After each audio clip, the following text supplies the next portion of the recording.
ನಂಬಿಕೆ ಇದೆ. ಸಿದ್ದರಾಮಯ್ಯ ಅವರ ವಿರುದ್ಧವಾಗಿ ಏನಿದೊಂದು ಷಡ್ಯಂತ್ರ ನಡೆಸ್ತಾ ಇದ್ದಾರೆ. ಖಂಡಿತವಾಗ್ಲೂ ಮೊನ್ನೆ ನಡೆದಿರ್ತಕ್ಕಂಥ ಈ ವಾದ ವಿವಾದದಲ್ಲಿ ನಮಗೆ ಜಯ ಆಗುತ್ತಂತ ನನ್ನ ನಂಬಿಕೆ ಇದೆ. ಸರ್, ಈಗ ನಮ್ಮ ರಾಷ್ಟ್ರೀಯ ಅಧ್ಯಕ್ಷರು ಹೇಳಿದಂತ ಹೇಳಿಕೆ ಬಹಳ ಚರ್ಚೆಗೆ ಕಾರಣ ಏನು, ನಿನ್ನೆ ಗಂಗೆ ಸ್ನಾನ ಮಾಡಿದಂಥದ್ದು ಇಷ್ಟೇ ಪಾಪ ನಿಮ್ ಪಾಪ ತೊಳೆಯಲ್ಲ ಅಂತ ಹೇಳಿದ್ರು ಅಮಿತ್ ಶಾ ಮತ್ತು ಮೋದಿ ಅವರು.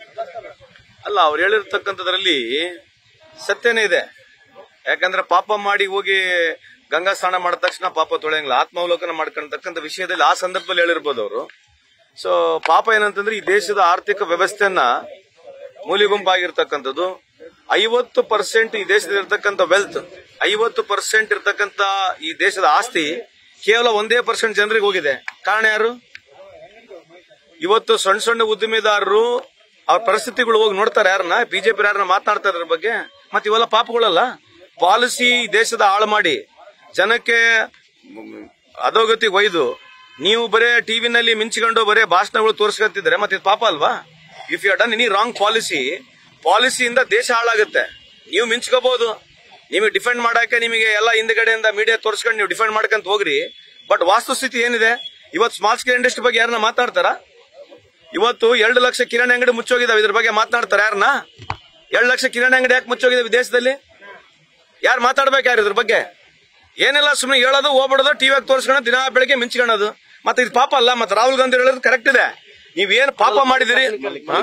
ಖರ್ಗೆ ಅವ್ರ ಸಾಹೇಬ್ರು ಏನ್ ಹೇಳಿದ್ದಾರೆ, ಈ ಪಾಪ ನೀವೇನ್ ಮಾಡಿದ್ರೆ ಅದು ಪಾಪ ಹಿಂದೆ ಬಂದೇ ಬರ್ತತೆ. ಪಾಪ ಮಾಫಿ ಆಗಲ್ಲ ರೀ, ಪಾಪ ಮಾಫಿ ಆಗಲ್ಲ. ಯಾಕಂದ್ರೆ ಈ ದೇಶಕ್ಕೆ ಅವ್ರು ಮಾಡಿರ್ತಕ್ಕಂಥದ್ದು ಏನಿದೆ, ಇನ್ನೊಂದು 2 ವರ್ಷ ತಡ್ರಿ ಗೊತ್ತಾಗತ್ತೆ.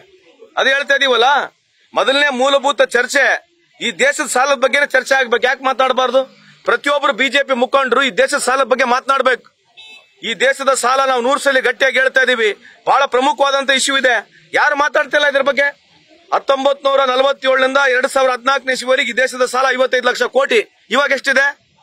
220 ಲಕ್ಷ ಕೋಟಿ ದೇಶದ ಸಾಲ ಇದೆ. ಯಾರು ಉತ್ತರ ಯಾರು ಕೊಡಬೇಕಿದು? ಈಗ ಪ್ರತಿಯೊಬ್ಬ ಹಿಂದೂದು ಗಂಗೆಯಲ್ಲಿ ಸ್ನಾನ ಮಾಡಿದ್ರೆ ಪಾಪ ಕರ್ಮಗಳು ಇದಾಗ್ತದೆ. ಅದನ್ನ ಆ ಒಂದು ಭಾವನೆಗೆ ಧಕ್ಕೆ ತರುವಂತ ಹೇಳಿಕೆ ಗೊತ್ತಿಲ್ಲಪ್ಪ. ಅದ್ರ ಬಗ್ಗೆ ನನಗೆ ಗೊತ್ತಿಲ್ಲಪ್ಪ. ಅದ್ರ ಬಗ್ಗೆ ನೀವ್ ಹೆಂಗನ ವಿಶ್ಲೇಷಣೆ ಮಾಡ್ಕೊಳ್ಳಿ. ನಾನು ಅದ್ರ ಬಗ್ಗೆ ಮಾತನಾಡಕ್ ಹೋಗಲ್ಲ. ನಾನೊಬ್ಬ ಪ್ರೌಢ ಹಿಂದೂ ಇದ್ದೇನೆ. ನಾನು ಆ ಸೆಂಟಿಮೆಂಟ್ ಬಗ್ಗೆ ಮಾತನಾಡಕ್ ಹೋಗಲ್ಲ. ಅವ್ರು ಹೇಳಿರ್ತಕ್ಕಂಥದ್ದು ಏನಿದೆ, ಅಮಿತ್ ಶಾ ಅವ್ರದ್ದು, ಮೋದಿ ಅವ್ರದ್ದು ಪಾಪ ಏನಿದೆ, ಅದು ಯಾವತ್ತು ಎಲ್ಲಿ ಹೋದ್ರೂ ಕೂಡ ತೊಳೆಯಕ್ ಆಗಲ್ಲ ಅಂತ ಹೇಳ್ತಕ್ಕಂಥ ನಾನು ಮೂಢ ವಿಚಾರವಾಗಿ ಈ ಕೇಸನ್ನ ಸಿಬಿಐ ವರ್ಗಾವಣೆ ಮಾಡ್ಬೇಕಂತ ಹೇಳಿ ಬಿಜೆಪಿ ನಾಯಕರ ಆರೋಪ. ಅಂದ್ರೆ ಲೋಕಾಯುಕ್ತ ಸಂಸ್ಥೆ ರಾಜ್ಯ ಸರ್ಕಾರದ ಅಧೀನದಲ್ಲಿ ಕೆಲಸ ಮಾಡ್ತಿದೆ. ಹಂಗಿದ್ರೆ ಸಿಬಿಐ ಕೂಡ ಸೆಂಟ್ರಲ್ ಗವರ್ಮೆಂಟ್ ಅಂಡರ್ ಅಲ್ಲಿ ಕೆಲಸ ಮಾಡ್ತಿರ್ತಕ್ಕಂಥ ಒಂದು ಸಂಸ್ಥೆ. ಅಲ್ಲಿ ಏನಿದೆ, ಒಂದು ಮೇಲೆ ಲೋಕಪಾಲ್ ಇದೆ. ಲೋಕಪಾಲ್ ಸಂಸ್ಥೆಗೆ ಏನ್ ಗೌರವಿಸಬೇಕು, ಹಂಗೆ ನಾವಿಲ್ಲಿ ನಮ್ಮ ಲೋಕಾಯುಕ್ತಗೆ ಸಲ್ಲಿಸಬೇಕಂತ ನಮ್ಮ ವಾದ ಇರತಕ್ಕಂಥದ್ದು. ಇದು ಹೆಂಗಿದ್ರು ನ್ಯಾಯಾಂಗದಾಗಿದೆ ಈಗ. ಸೊ ಅದ್ ಏನ್ ಚರ್ಚೆ ಆಗುತ್ತೆ ಏನಿಲ್ಲ, ಆಲ್ರೆಡಿ ಡಿಬೇಟ್ ಆಗ್ಬಿಟ್ಟಿದೆ, ವಾದ ವಿವಾದಗಳು ಆಗ್ಬಿಟ್ಟಿದ್ದಾವೆ. So will have to wait. ನಾನು ಅದ್ರ ಬಗ್ಗೆ ಮಾತಾಡಿದಾಗ ಅರ್ಥನೇ ಇಲ್ಲ. ನ್ಯೂಸ್ ಫಸ್ಟ್, ನಿರ್ಭೀತಿಯಿಂದ ನಿಮ್ಮ ಪರವಾಗಿ.